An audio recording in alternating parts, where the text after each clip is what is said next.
Le projet qu'on a mis en place fin 2017, donc c'est un GI2E. Donc le GI2E s'appelle Patudiapa. Donc l'objet c'est de mettre en place le pâturage tournant dynamique dans 6 exploitations de l'Allier. Il y a 2 ans, donc ces 6 éleveurs-là, ils avaient tous fait un peu des formations sur le pâturage tournant ou pâturage tournant dynamique. Et puis ils ont décidé en fait d'aller plus loin ensemble. Donc ils se sont retrouvés autour d'une table et ils se sont dit il faudrait peut-être monter un GI2E, ça nous permettrait d'avancer ensemble sur les formations. On a des éleveurs bovins, on a des éleveurs ovins aussi. Certains sont en agriculture biologique. Ça concerne la découpe des parcelles, la mise en place des points d'eau, réfléchir un peu le système dans sa globalité. Suite donc à cette mise en place, il y aura donc des mesures qui vont être faites pour évaluer un peu la pousse de l'herbe, la biodiversité qui s'en ressort.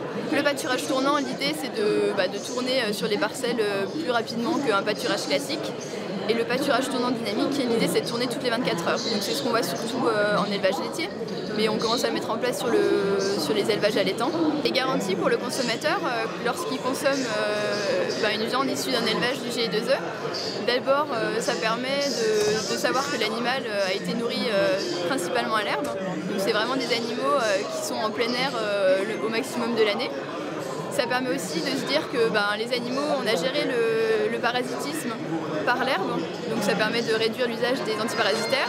La fertilisation des prairies, elle en ressort aussi, puisque c'est vraiment le pâturage tournant qui va permettre cette fertilisation. Donc il y a aussi un vrai avantage pour l'environnement et une autonomie alimentaire pour les élevages, donc ça permet aussi aux élevages de normalement s'en sortir mieux financièrement.